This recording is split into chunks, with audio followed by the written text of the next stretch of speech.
conservative new media viewers and JeremyLin fans around the world, what's going on? We are here to discuss the unfortunate final defeat for Houston in the 2012-2013 season. It comes in the 2013 playoffs in Game 6 against the Oklahoma City Thunder. Final score of the game was Oklahoma City 103, Houston 94. The game took place in Houston, Texas. Let me just say quickly, I want to thank Gary Chen for the artwork that you're looking at here.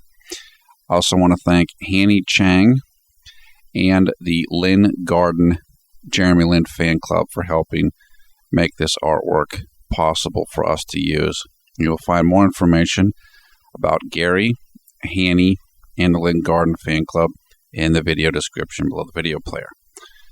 Also, let me thank JJ of JeremyLin forum on Baidu for their continuing work on helping to translate these videos into Chinese so that other people can enjoy them in China and Taiwan and around the world. So we really appreciate JJ's work.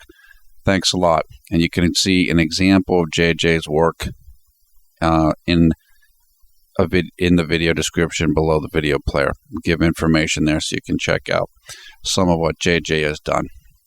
Okay, Jeremy did play in this game. He was back from injury. He missed the last two games, both of which Houston won.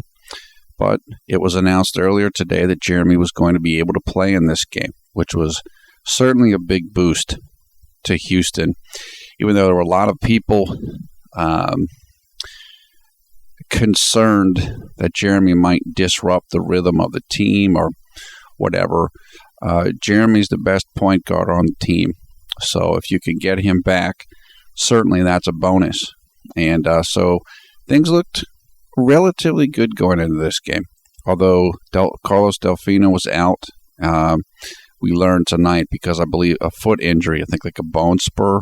So he was going to be out for the rest of the playoffs, I believe.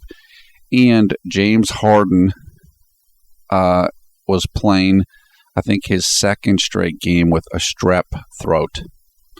That's a nasty infection. It really tends to drain you heavily. So I think it might have affected Harden more tonight than it did in the last game. And so certainly that didn't help. But things still look good for us. I mean, we're on our home court. We had won 2 straight games. And Oklahoma City just lost their momentum. They just didn't know what they were doing. And without Russell Westbrook in there for them, they were just confused. They just didn't know what to do. The starting lineup for Houston was Patrick Beverley, James Harden, Francisco Garcia, Chandler Parsons, and Omer Asik. And if you watched the game, you saw all of the crowd there in Houston. Everybody was wearing the dark red shirts, like a red out. You'll see, in Oklahoma City, they all wear blue, and in Golden State, they all wear yellow. So it's pretty cool. I mean, it certainly looks good. What happened in the game was, this was a back-and-forth game. Oklahoma City was only up by 1 point going into the fourth quarter. And honestly, things looked good for Houston. But then it just fell apart. Oklahoma City got momentum. They got confidence. And once they started getting on a roll in the fourth quarter, it got away from Houston pretty quickly.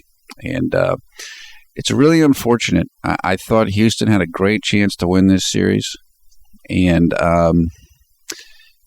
they could have won tonight's game, but it just didn't work out that way. And I tell you right now, Kevin Martin, the former Rocket, was very good tonight. Really, really good. He showed up big, so I got to give him respect because he's had a tough series. Most of the series, but not tonight. He really came up huge. But a big part of why we lost this game was because of the point guards matchup. There was a whole bunch of talk, as I said, we don't need Jeremy It's all Patrick Beverley and Aaron Brooks. Well, you saw what happened with that tonight. And it basically looked like this. Reggie Jackson crushed Patrick Beverley. And this started in the fourth quarter of the last game. I made a note about this in the last video, and I was writing on Clutch Fans about it today before the game. Reggie Jackson scored 11 points against Patrick Beverley in the fourth quarter of the last game and really started to get confidence against him, and that continued tonight. Reggie Jackson got into a mode where he didn't feel like Patrick Beverley or Aaron Brooks could stop him.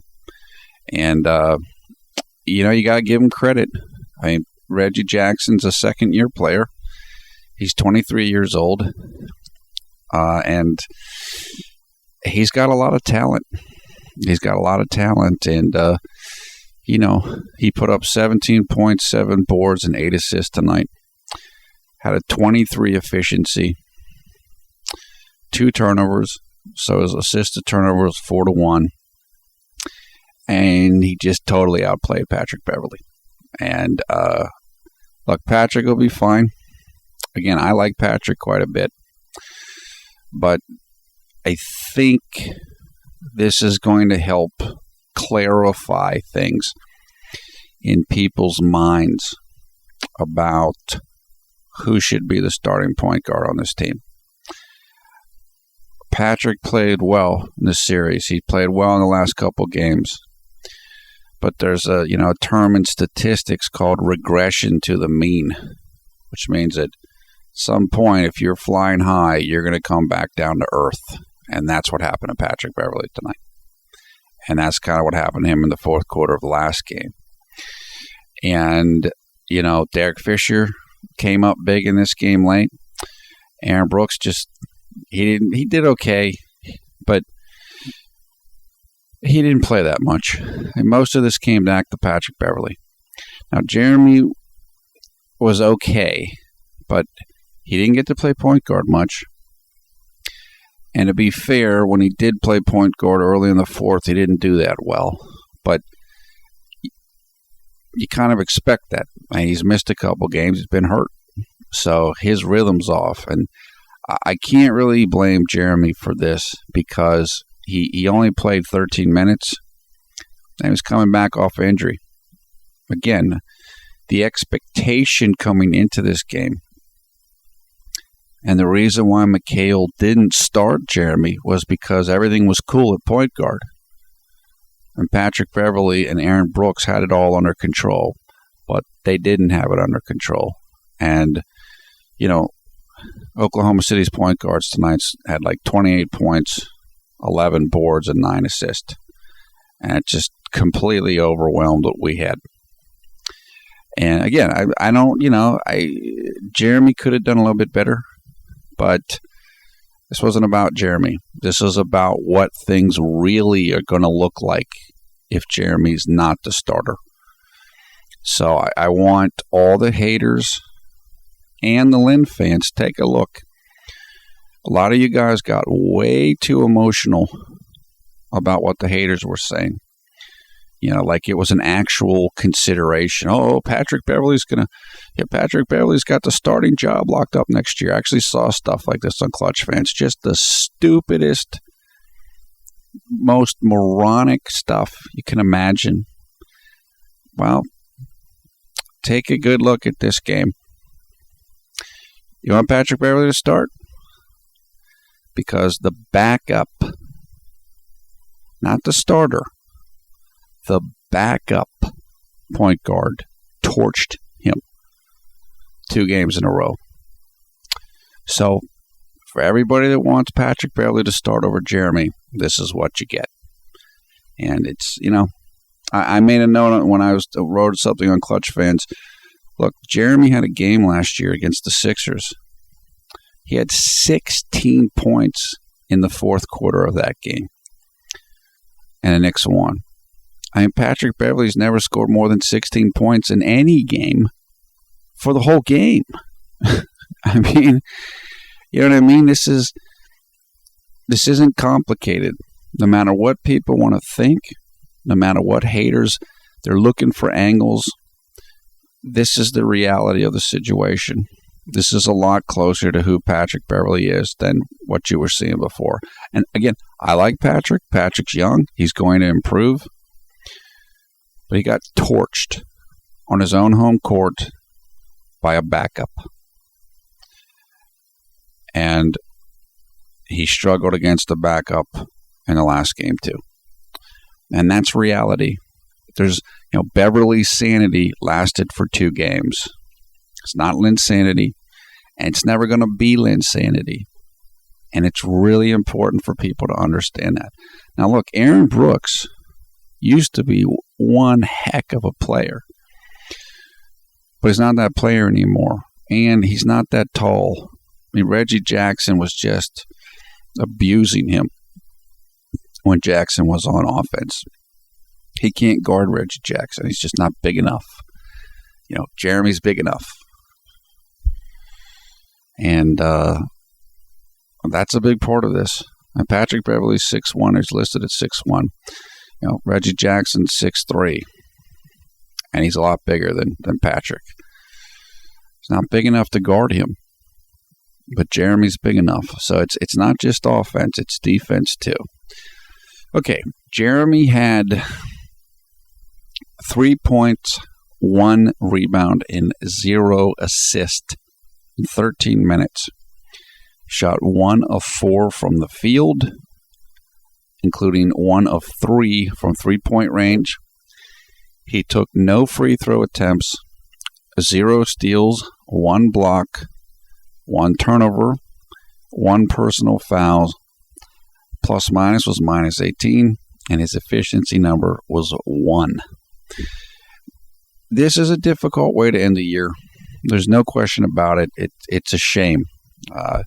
We could have won this game, and I think we could have won this series once Russell Westbrook got hurt. Still, this was a great year. The team overachieved.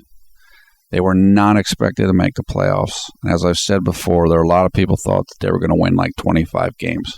Well, certainly exceeded that. Again, if there's a silver lining in this loss tonight, it's that the nonsense that Jeremy shouldn't start should again die down.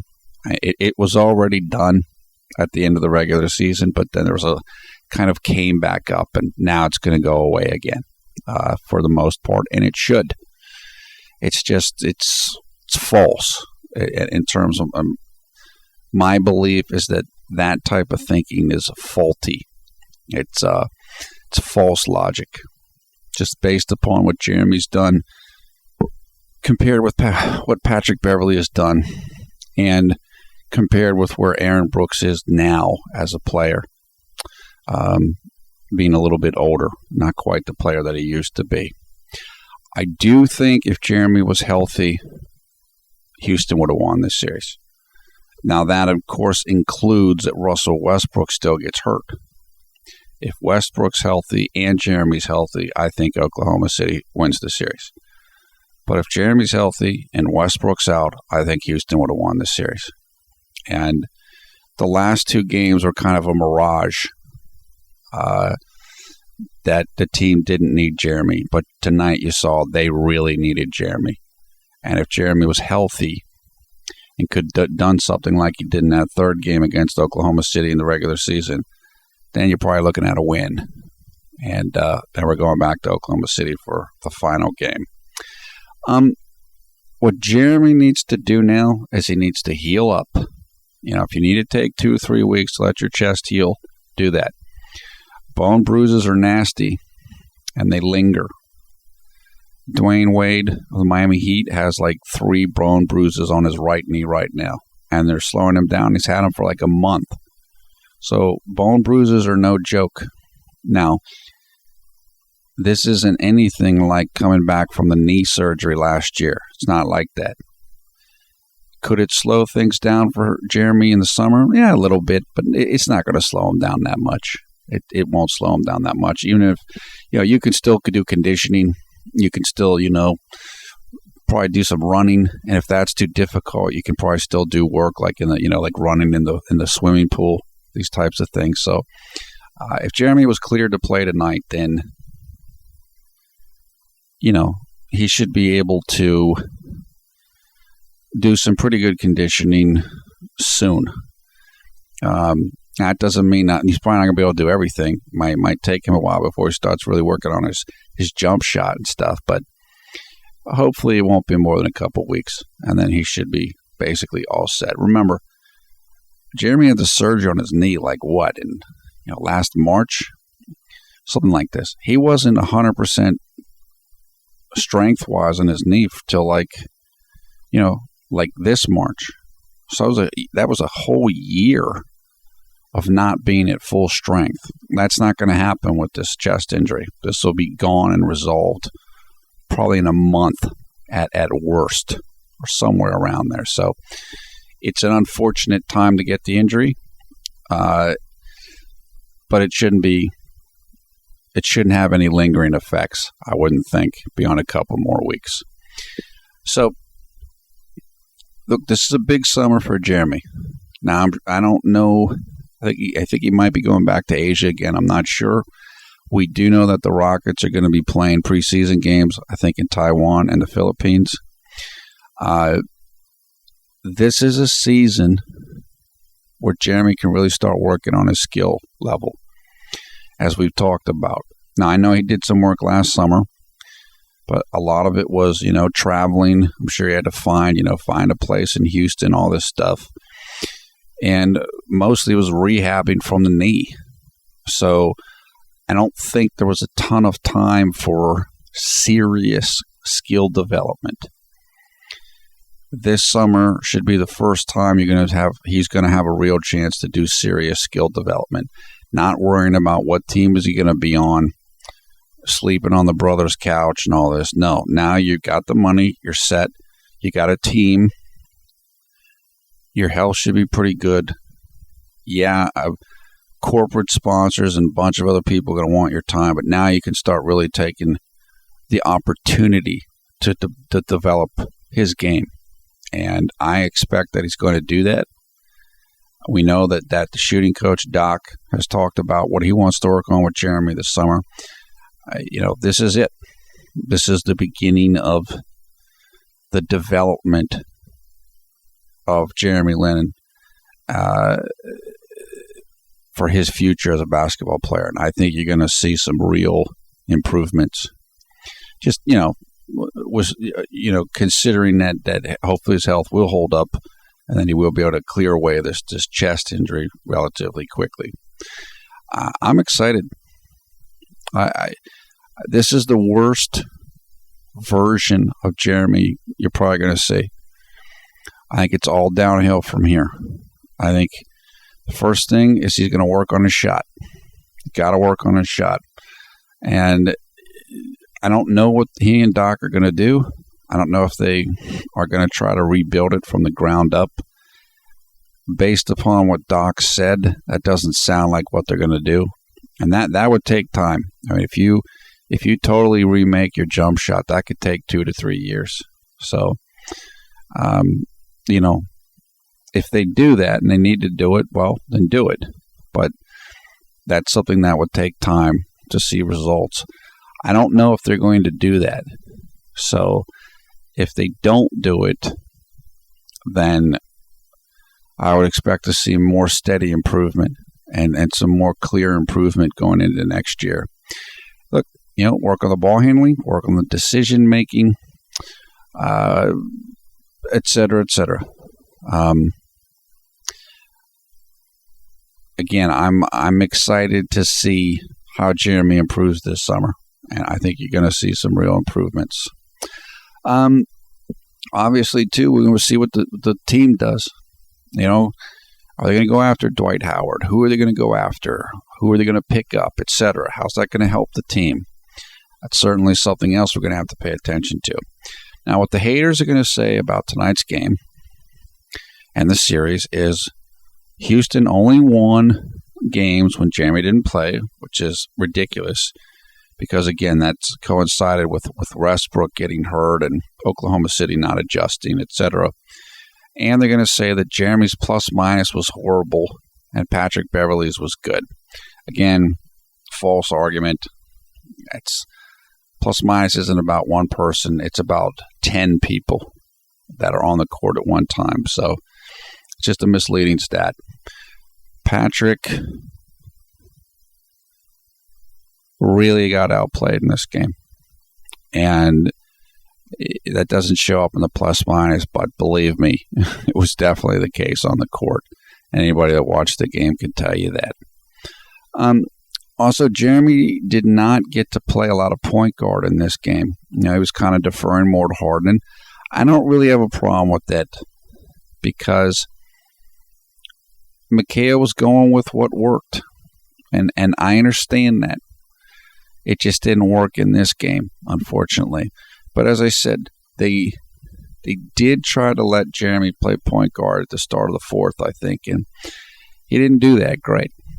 I'm not surprised by that because of the time he missed and because he's still dealing with the injury, but,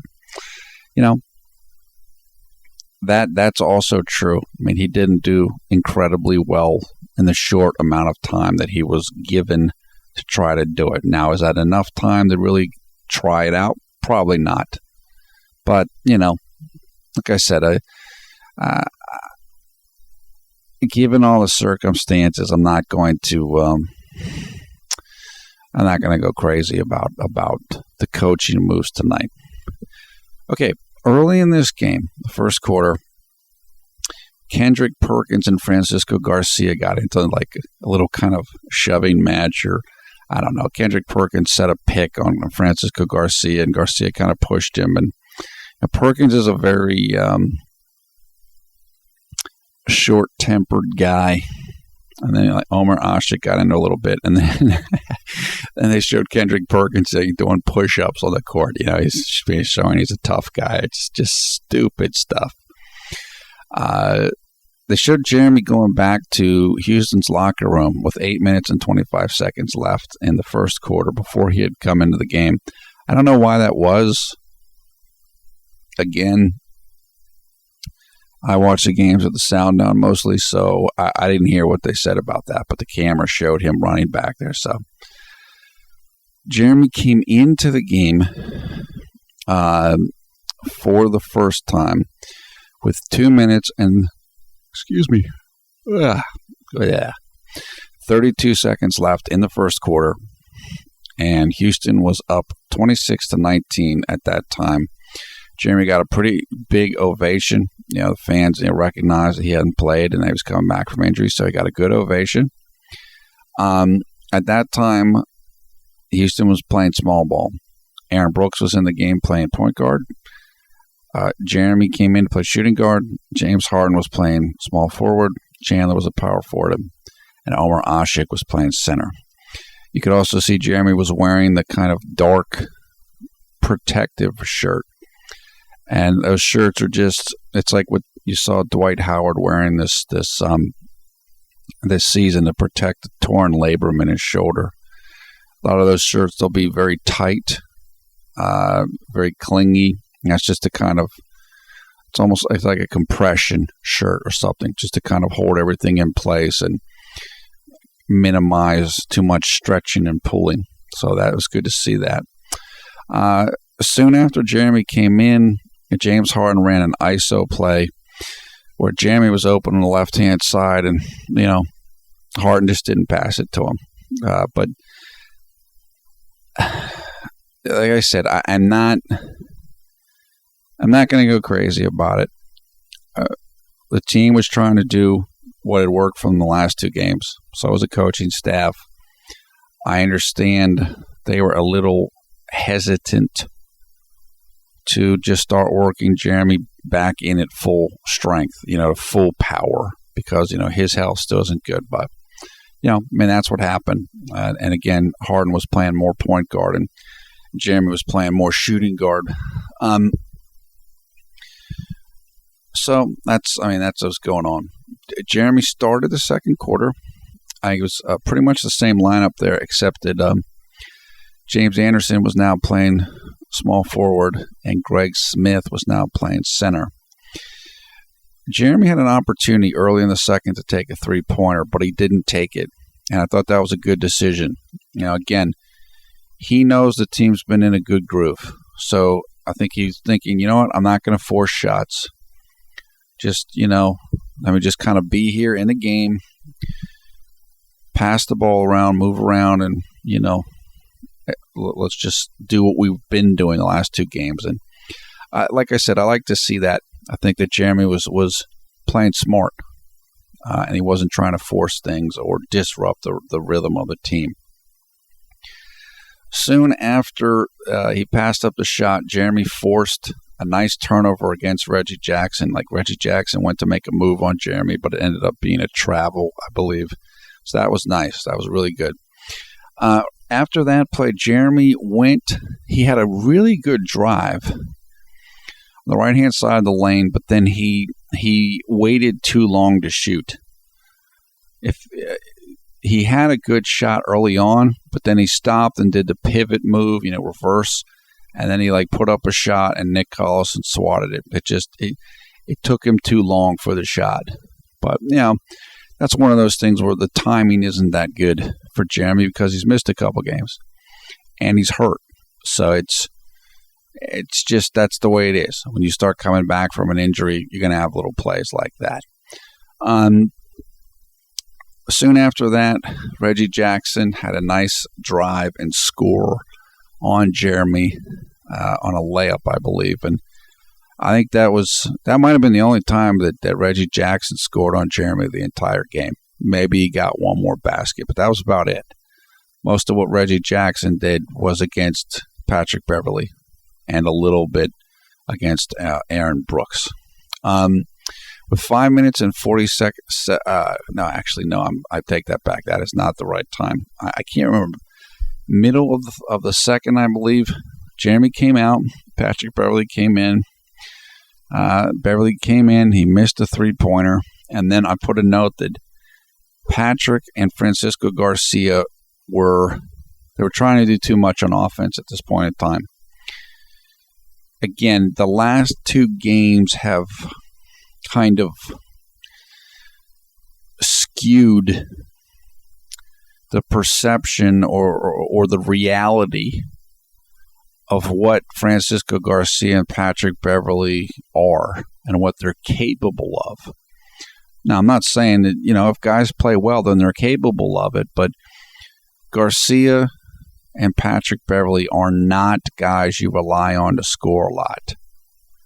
So, as I mentioned earlier with the regression to the mean example, at some point, players are going to run up against their limits. Now, Garcia did pretty well in this game. He did, but not like he had done in one or two of the other games. And so I thought that Francisco and Patrick were forcing a little bit on offense here, and they were missing. So it's kind of like, we can't rely on this consistently, and you guys don't need to look for it all the time because that's not really your role. That's not what you are. You're not scorers like Harden is, or even like Lin is. So,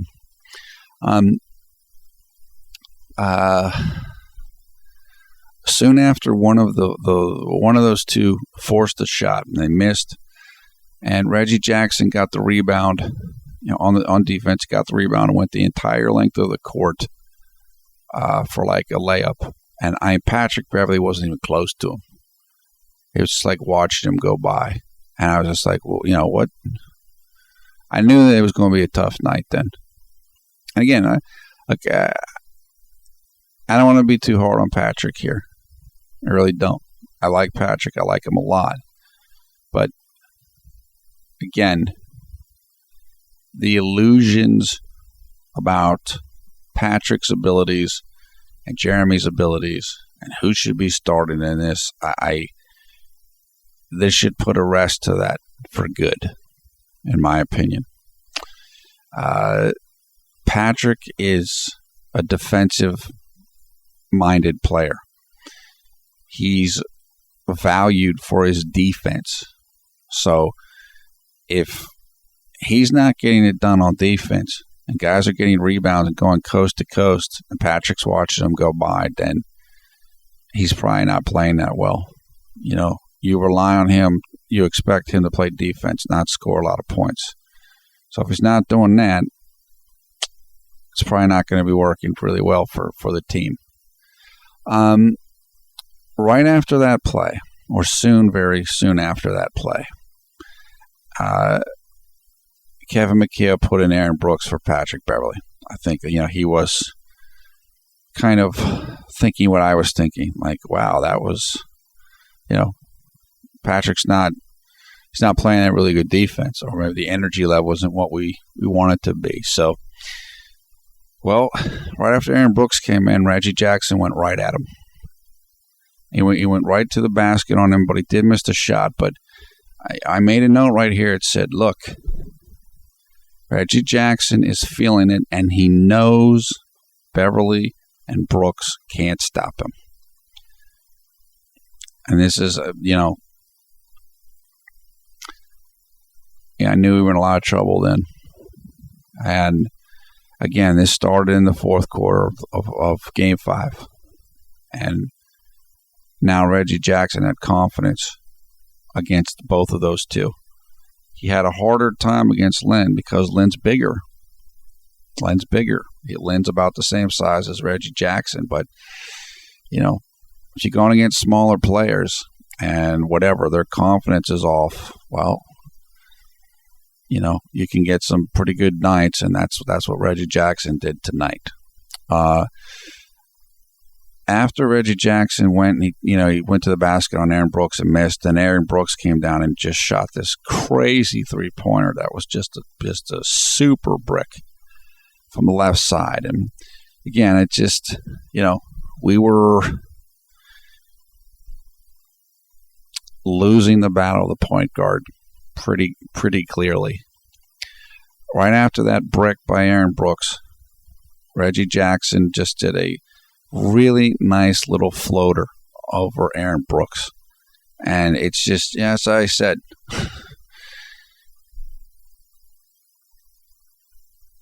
Reggie Jackson knew he could do anything he wanted to at that point against either Brooks or Patrick Beverley. And that means that we were in huge trouble because it wasn't like that in the last two games. Although Jackson did do well in the fourth quarter of the last game, it was still, there was both Brooks and Beverley were doing well and holding their own, or more than holding their own, and now it was starting to really get away from that at the point guard position. And, that's, I said, that's a big reason why we lost this game. Jeremy came in for Aaron Brooks, 2 minutes and 44 seconds left in the second quarter. Oklahoma City was up 51-43. Soon after he came in, Jeremy hit a nice catch-and-shoot three-pointer from about 40 degrees left of the top of the arc, and he hit it right over Reggie Jackson. And it was just a great shot. Just no hesitation whatsoever. Right up, right over Reggie Jackson. Nice three. Soon after that, Francisco Garcia picked up his third personal foul, and he had to go and sit down. I think Patrick Beverley already had 3 fouls himself. And so, again, the role players for Houston were starting to fall back down to earth. And the kind of magic carpet ride of the last two games was ending. And again, that's regression to the mean. That's what you expect to see. I think at this point, Oklahoma City was starting to struggle a little bit on offense, and I think some of that had to do with Jeremy. Jeremy was kind of changing the energy in the game and the flow of the game, and I think it was hurting Oklahoma City. So that was a positive thing Jeremy was doing. Jeremy did not start the third quarter. He was started on the bench, so McHale went with the lineup that he began the game with. Patrick had a situation where he almost had a turnover where he did the jumping to pass. And as I've said a million times, and I know I was actually listening to the game at the time, Hubie Brown said on ESPN, you can't jump to pass. It almost always ends up in a bad thing. Reggie Jackson was still going to work on Patrick Beverley. He took him off the dribble really easily. And then he had a nice pass to Serge Ibaka, I believe, but Serge Ibaka fumbled the pass, or else it would have been a dunk. Then Patrick bricked a three-pointer from the right side of the court, but he did have a nice little floater over Reggie Jackson soon thereafter. Then after that, Patrick missed a wide-open three-pointer, and then Reggie Jackson hit a wide-open three-pointer, and Patrick Beverley wasn't even close to him on that play. So right after that, Reggie Jackson drove to the basket against Patrick Beverley and made a nice little dish to Serge Ibaka for a jumper. At this point in time, Oklahoma City had been down, but they were coming back. And I think they were now, after that play, where Serge Ibaka hit the jump shot from a Reggie Jackson pass. I think the lead was down to 2. So I said a lot of the momentum here for Oklahoma City was at the point guard spot because they were getting the better of our guards. And Reggie Jackson had a whole bunch to do with that. Jeremy came into the game for Patrick Beverley with 3 minutes and 24 seconds left in the third quarter. At that point, Houston was up by 5 points. Jeremy missed a three-point attempt from about 20 degrees right of the top of the arc, and he wanted a foul on the play. That's a play where he basically fell down. It looked like he got fouled, but he didn't get the call. Shot was an air ball, so it just didn't work. Soon after that, Jeremy had a really nice pass to James Anderson, but unfortunately, James Anderson got blocked when he was going up for the shot in transition, so it was a missed opportunity to score, and it was also a missed assist possibility for Jeremy. Jeremy began the fourth quarter. It was him, Patrick, James Anderson, Chandler, and Greg Smith. Jeremy missed a three-point shot attempt, but James Anderson basically had a huge follow-up dunk. He went in, timed the rebound, ball was coming off the rim, and he grabbed it and dunked it. So it was a really, really nice play. Then I made a note here, Jeremy is trying to force things, and that's when he got his only turnover of the game on a bad pass to Greg Smith. And that to me just showed, this timing's a little off. That's what missing a couple games will do for you. And also having a little bit of an injury where you can't practice as much. You'll lose your timing. And I thought that's what happened to Jeremy there. And I said this was the stretch of the game where he was playing a little bit more point guard, even though Patrick was in there with him. And, it didn't go that great. Jeremy came out of the game pretty soon thereafter for James Harden. The score was 87-79 for Oklahoma City at that point. And look,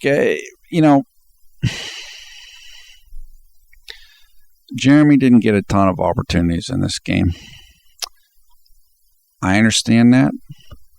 Again, he might have been able to do more if he was given more time. I'm not going to freak out about it. I'm not going to freak out about it from the coaching. I'm not going to freak out about it for Jeremy's performance. This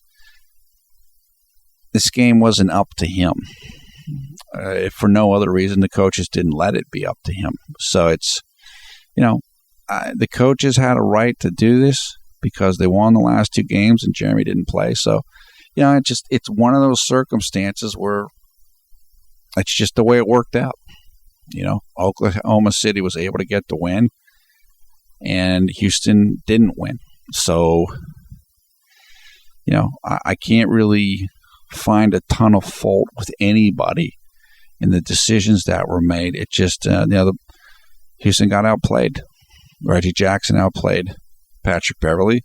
Derek Fisher outplayed Aaron Brooks, and Jeremy didn't do a ton when he was in the game. And that's the way it is, and that's the way it goes. I have different notes here. Patrick Beverley was missing some different shots. He did have a nice steal, and he hit another shot. Yeah, I mean, that's about it. There wasn't a ton more else to say in the quarter by quarter, at least as involves Jeremy. After Jeremy came out for James Harden early in the quarter, he didn't play anymore. So it's you can't really say too much about him and the effect he had on the game because he didn't really have a chance to have much of an effect on the game. Okay, summary is this was a very tough loss, obviously, but this was a great year. And the loss in this series can't take that away. It's been a great year. It's been a great year for Jeremy. It's been a great year for the team. Look, Jeremy just had bad luck on the injury. He played the entire 82 games in the regular season. He just, got a fluke injury in the playoffs. I know some people say, well, he was injured in last year's playoffs. Well, he was injured last year because, in my opinion, he played a ton of minutes for Mike D'Antoni, and he wasn't ready to do that. Look, Mike D'Antoni, it's not like he was trying to, hurt Jeremy, and I can't sit here and prove that Mike D'Antoni playing Jeremy a ton of minutes is what got him hurt. But, Mike D'Antoni uses guys a lot. And,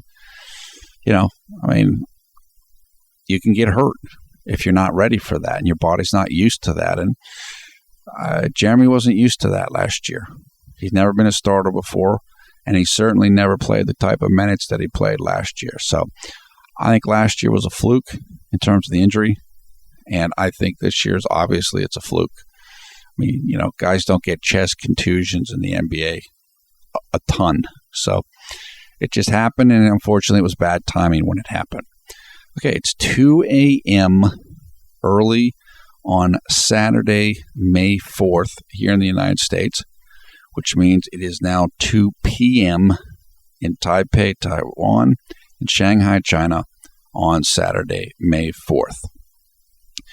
Just want to reiterate that, our thanks and our gratitude to all of the fans, all the commenters for the entire year. It's been a great year.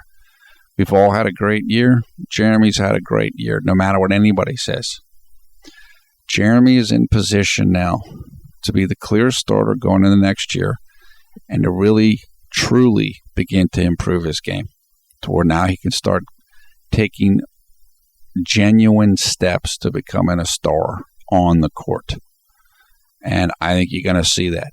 I think you're really going to start seeing that now. And this was just the first year for that. This was just like the setting up, the foundation of the building. But now we're going to start seeing real building blocks come in. I think it's going to get more and more exciting.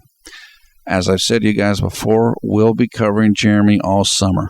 I can't give you an exact schedule, but if we covered a ton of things he did last summer. We covered the trip to Asia. We covered all kinds of stuff. We covered some training stuff. So we'll be doing the same thing. So stay tuned. We're not going anywhere. Look, this is... I'm excited for the summer. I'm excited for Jeremy. I'm excited for him to do some more traveling if he's going to do that. And I'm sure there's a ton of people, that are even more and more excited now to be able to meet him and see him. All his fans over in Asia and all over the world. And, this is the first summer where he gets to go in. He's cool. He's got a contract. He's in good shape financially, and he can just focus on basketball. And, some endorsement stuff and some traveling, but his mind can be a lot more free. And I think given his work ethic and his ability and his intelligence, you will see improvements the same way that we saw improvements during this year. So I'm really, really excited about that. Okay, your comments below, thumbs up, thumbs down this video. We'll give you full information about this game in the video description below the video player, box score of the game highlights, and game stories. Also information so you can come and join the CNM Facebook group. We have over 2,500 members and growing. I am Paul F. Villarreal, the NBA expert. Thanks for watching Conservative New Media. We strive to be the #1 JeremyLin YouTube fan channel. I hope everybody's having a great night or great day wherever you are around the world when you watch this video. Look, it's been a great year. A great year for Jeremy and for the team. And I'm excited. I think things are going to get a lot better for the team and for Jeremy. And I think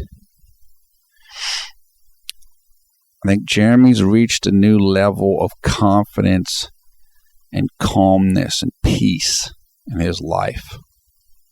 I mean, you look at the last 15 months of his life, been crazy. He went from nothing to like super global icon, rich, new team, new everything, recovering from the knee surgery. Now things are starting to slow down in a good way. Now I think you're going to start seeing more of real JeremyLin. And now Jeremy can really start spending time on improving his game. And I think it's really going to start getting exciting now.